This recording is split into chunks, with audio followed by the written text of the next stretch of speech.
Good evening, everyone. Welcome. I feel like I haven't seen you all in a while. Hope everything is going well. If you can believe it, we are more than halfway through the semester. We've got spring break coming up next week. Yes. I suspect you might be a little more excited about it than I am, but that's okay. You're allowed to be excited. So for this unit's lecture, I wanted to use this as an opportunity to walk you through the first draft of the paper. You all seem to have really gotten the gist of the materials covered in Unit 5, so rather than dedicating an additional lecture to those topics, I wanted to use this as an opportunity, since we're halfway through, to review what we've covered up to this point, and to do that through the lens of walking you through the requirements for the first draft. I know sometimes a paper of this magnitude, which is a little more creative, maybe struggles from clarity of direction, so I'm really hoping that this lecture can provide an opportunity to make some of the expectations clearer for you guys. So with that in mind, the lecture title for this week is We're Halfway Through, a How-To Guide for the Final Paper. And in that, we're going to review Units 1 through 4 so that we're emphasizing the first draft. That'll be due on April 16th. So let's jump right in. So we might be wondering, what does the final paper involve? So first, let's get started with just some of the more mechanical expectations. So your final paper will be submitted in two parts, the first of which is the first half of the final paper. That's going to be about 5 to 7 pages in length, and it is due by Sunday, April 16th. The final paper will be due on May 12th. We're going to add about an additional 5 pages to that, so it'll really continue on what we built in the first draft. So the total length of the paper then becomes 10 to 12 pages.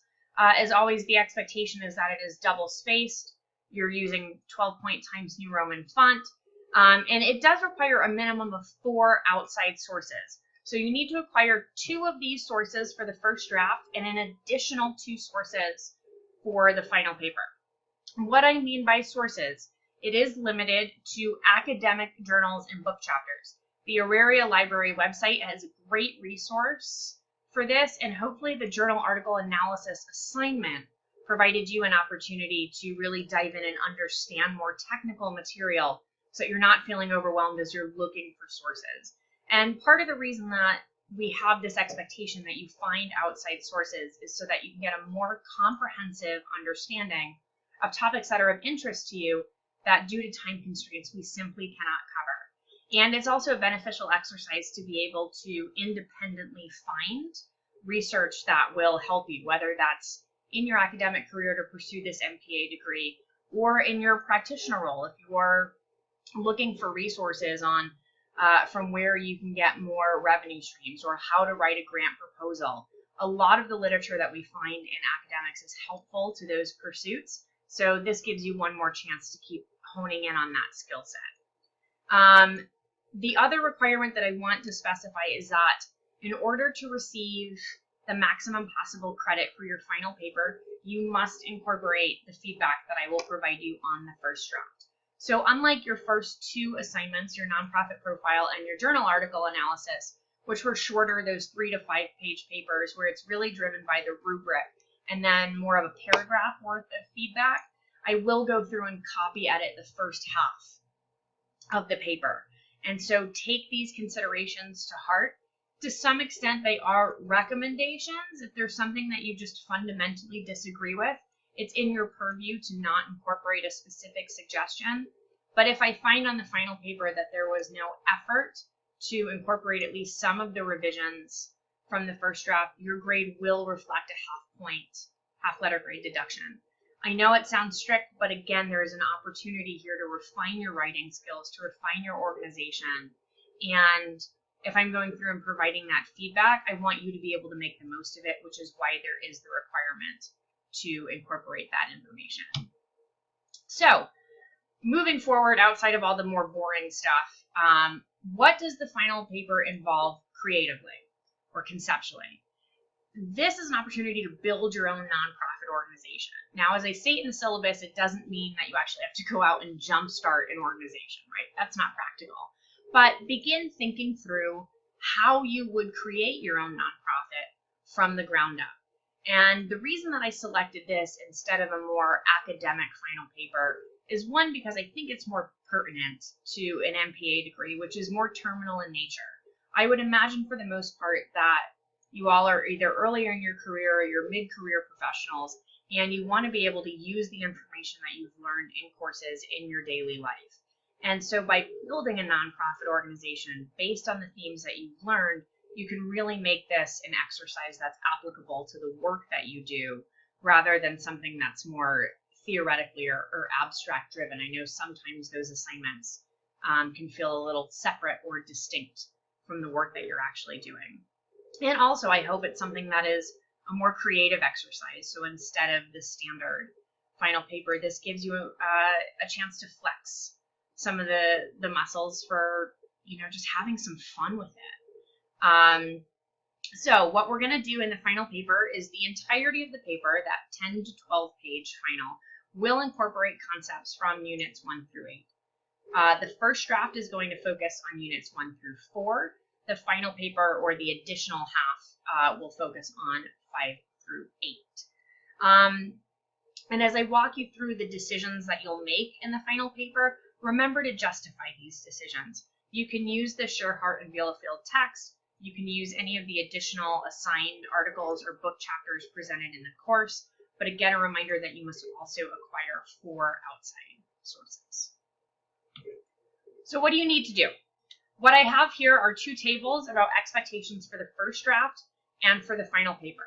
So the first draft has 1, 2, 3, 4, 5, 6, 7, 8, if I can count, individual components. I know it looks like a lot to fit in a 5 to 7 page paper, but I'm going to walk you through the page expectations and what specifically these components involve so that hopefully it feels a little less overwhelming. But in a nutshell, what we're looking at is starting with an introductory paragraph, give your nonprofit a name, and talk about its purpose. What is it trying to do? Is it providing community gardens and food deserts? Is it an environmental, more advocacy group? So think through what you want your nonprofit to be. Once you've gotten the name and the purpose, start thinking through the mission statement and either vision statement or values that you want to accompany that to guide your nonprofit. Give its legal designation. Identify the organizational structure and board configuration, and then discuss how you'll manage and motivate your employees. So this, again, these themes cover units 1 through 4, and then in the final paper, we're going to add on to what you've already done to provide a discussion of how you're going to acquire and distribute your resources. So that's a lot of what we've covered in Unit 5. Identify what strategies you'll use for marketing. Discuss whether or not your nonprofit is going to collaborate with either for-profit businesses or the public, and how you'll keep your organization sustainable and effective, and then tidy up the package with a nice concluding paragraph. So you probably do not have answers to the final paper requirements, that column on the right. That's exactly where we're supposed to be right now. We haven't really gotten into these topics, save for the resource acquisition and distribution. So because the first draft is due April 16th and we're halfway through, I want to focus the remainder of this lecture on the first draft expectations. And then I will provide a similar lecture to walk you through the second half of the final paper later in the semester. So let's move through each of the components individually. So the first one, introductory paragraph. The way this is set up will involve 1 or 2 paragraphs. And here's what they need to accomplish, generally speaking. 1, provide just a broad general overview of the organization that you're creating. And then make sure that you are providing your readers an outline of what you're going to discuss. It does not have to be complicated. The language does not have to be super fancy, but you'll just say the paper is organized in the following sections. And, we're going to, introduce the name and the purpose, the mission and value statements, the legal designation, and so on. Now, it's up to you how you want to organize it. If you think each of these 15 or so components requires its own section, you can do that. If you think it's appropriate to lump, say, the name through the legal designation as one section, and then move into more of the structure, then more into the employees, you're certainly welcome to structure it that way.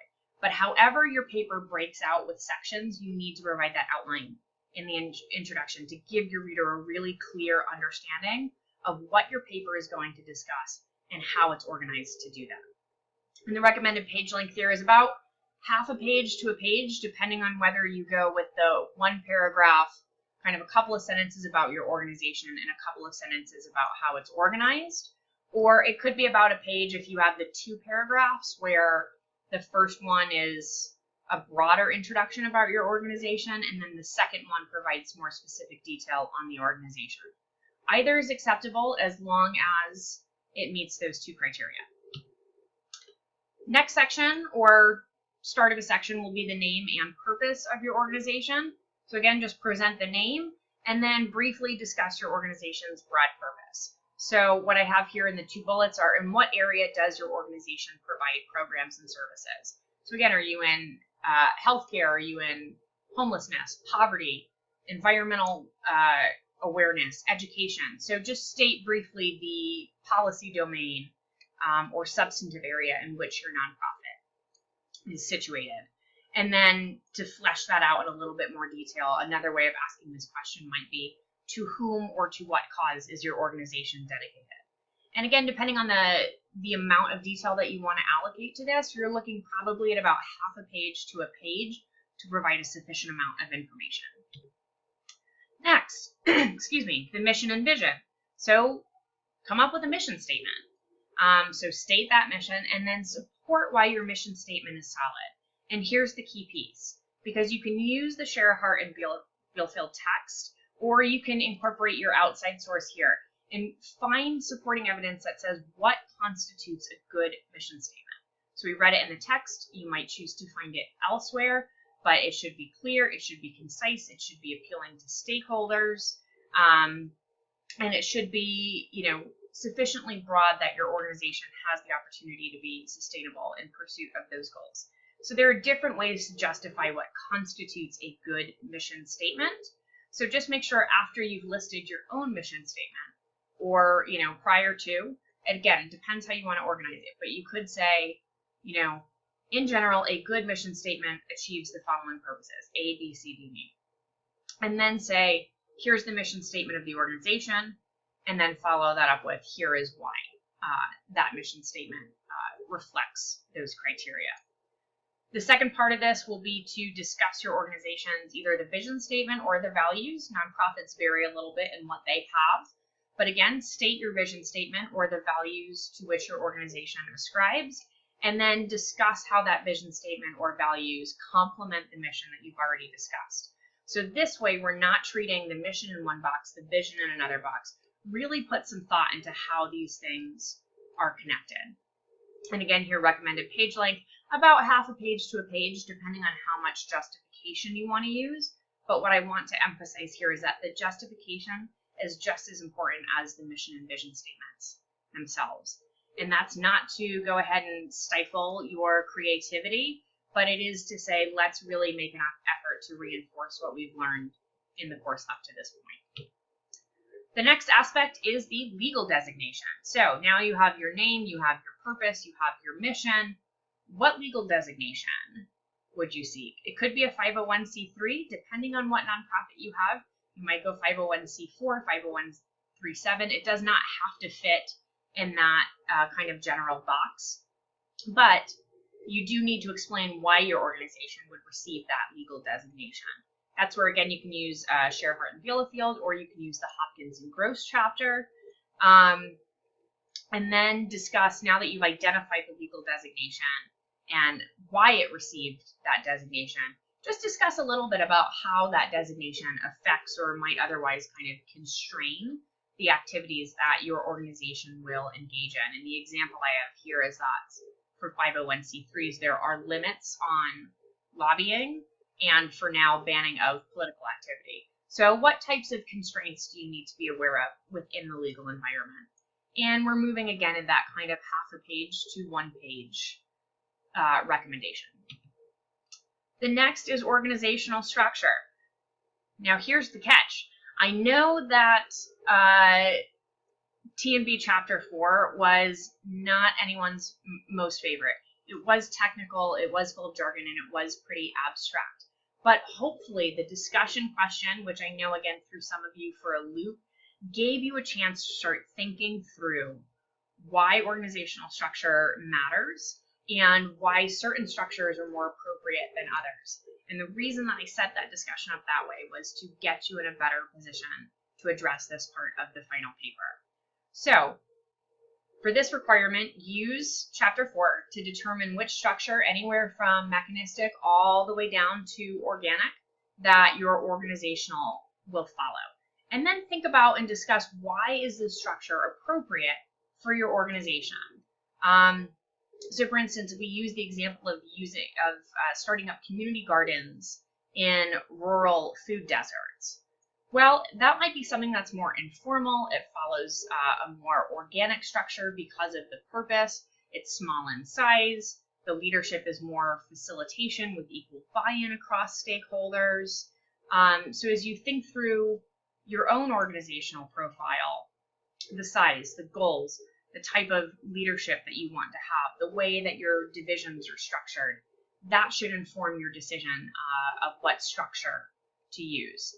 And then to tie this back into the course materials, briefly discuss the advantages and disadvantages of these structures. And you can go back to your discussion groups, go back to the reading materials, go back to my lectures if you want. Everything is still available to you to say, okay, if we're doing something that's more in the divisional structure, for instance, well, what are the advantages and disadvantages of that? There are pros to having tasks accomplished efficiently, but there might be some setbacks with respect to methods of communication and some disconnect across divisions. And I indicated here, this might also be a useful spot to bring in an outside source. So this might be where a good journal article comes in to justify why a nonprofit that is structured maybe more flatter in a network vein is more effective, or why a nonprofit should follow more of the bureaucratic hierarchy. And again, you just have to find an argument to support your decision of why that structure fits, given what your nonprofit wants to do and the way you see it envisioned as carrying out those tasks on a daily basis. So the source isn't required. The outside source is not required for this. You can certainly reference the textbook or additional reading materials, but this might be a good spot to find that additional source and to fit that in to the requirement. And if you're doing this fully, it should be about a page in length. Next, the board configuration. So going back to TMB chapters 9 and 10, which talked about boards and executive directors, what type of configuration do you want? And again, I indicated here that that can be anywhere from that policy governance to the constituent representative, all the way down to the hybrid. And then why is the board configuration appropriate or preferable given the structure that you've previously identified? So when we had in that discussion the link between organizational structure and then the board configurations, I wanted to start, to get you to start thinking about those links of why you might see a good overlap between a certain board configuration like the policy governance and something that's more mechanistic in nature structurally, because they might be a nice complement. After you've identified the board configuration and why that's appropriate, then move into this role of the executive director. What role do you envision them playing in the nonprofit? Do you want them more higher up on par with the board? Do you want them more as a manager facilitating ground level decisions that then get back up to the board for approval? There are slight variations in the way that the executive director should work. And link this into your board configuration. Ideally, we know it's not always practically feasible, but ideally, how would you like your executive director and board to interact? And why is that the case? And again, I mentioned here that this might be a good opportunity to use an outside source if you're looking for, a need to fit another outside source in, because again, minimum of 2, I can't stress that enough. This again provides a nice opportunity for that. And just like the organizational structure, if this is fleshed out sufficiently, you should be looking at about a page of information. Now, the final component for the first draft is human resource management and motivation. So that wrapped up with our unit 4. So start thinking about your staff. How many do you want? Are they paid? Are they volunteer? Are they organized in multiple departments? Or is it a smaller grassroots, we've got 5 people in an organic structure? How big is the scope of your nonprofit? There's not a right or a wrong. The more important thing here is to have consistency in your logical arguments. That if you say you have a mission to eradicate world hunger across 7 countries, you probably don't want a staff of 2 people to do that. So make sure that your decisions align well with one another, have some continuity. Once you've identified the scope and maybe some job skills of your staff, how are we going to go about and manage these people? What policies or activities would you use to incentivize productivity and satisfaction? So that's where something like Dan Pink's TED Talk came in to try to be helpful to balance out the idea of intrinsic and extrinsic motivation. So how much would you emphasize perhaps from the concepts of autonomy, mastery, and purpose versus something more tangible like a merit-based bonus, for instance? And then what style of leadership would you use to govern? That gets back to the Nordhaus chapters. Are you transformational or are you skills-based? And again, because you've already started to think these through, hopefully those discussions gave you the chance to be more prepared coming into this final paper. And then what are the advantages and disadvantages of your chosen style? And once you've accomplished all these things, again, we're looking at about a page in length. So I don't know now if I've overwhelmed you more or made things clearer, but let's take an opportunity hopefully to sink this back down so that it doesn't seem like there's so much going on. So a quick summary. Here's what you need to do for the first draft due on April 16th. Introduction, about half a page to a page. Name and purpose, half a page to a page. Mission and vision and legal designation, again, each about half a page to a page in length, followed by your organizational structure, your board configuration, and your management and motivation, which are each about a page in length. So if you're focused on the shorter end, you'll be looking at about 5 pages. If you want an opportunity to flesh things out in greater detail, we're on the upper end at about 7 pages. And again, make sure you include your 2 sources in all of that. So now that we've talked it through, what questions or comments do you have? Feel free to email me. You can ask your group. You can go to the General Questions Discussion Hub. I am here to answer your questions. Again, hopefully this maybe clarified some questions for you. And I would also like to take a moment to encourage you to start working on this paper prior to the due date. It's easier with something like the nonprofit profile or the journal article analysis to really dedicate kind of 2 nights to it. You had 1 night to kind of research the nonprofit or read the article, and then another night to write the paper. For the record, I do not encourage that you do it over the course of 2 nights, but it's feasible to get it done. If you wait till the last minute to write this paper, my concern is that some of these ideas will not be fleshed out with a lot of clarity. But I want to make an assumption. You might be a stellar writer who can bust out a really well-organized and coherent 5 to 7 pages. But I don't want you to treat it lightly because it is graded. It's worth 10% of your final grade. So even though there is the opportunity for revision to strengthen that final product, know that this will also get a grade that will constitute a proportion of your overall class grade. So please take this seriously. And preparation for next week, hopefully your favorite part of the lecture, spring break, which means no assignment for everybody, myself included, which is kind of fantastic. I do still have phone calls available to schedule, so if you have not scheduled a phone call and you would like to, please feel free to sign up and do that.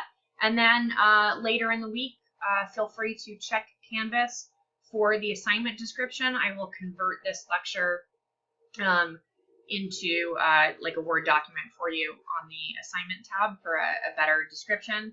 And then you will also be in new discussion groups after your return from the break. I've got the hiccups, I'm sorry. So just make sure to check the announcements page later in the week so that you can get oriented with your new groups. And if you haven't had the chance to say goodbye to your current group mates yet, you might choose to do that. So anyhow, I hope this was a useful lecture for you. Again, always reach out if you have questions. Have a fantastic break, and I look forward to seeing you on your return. Take care.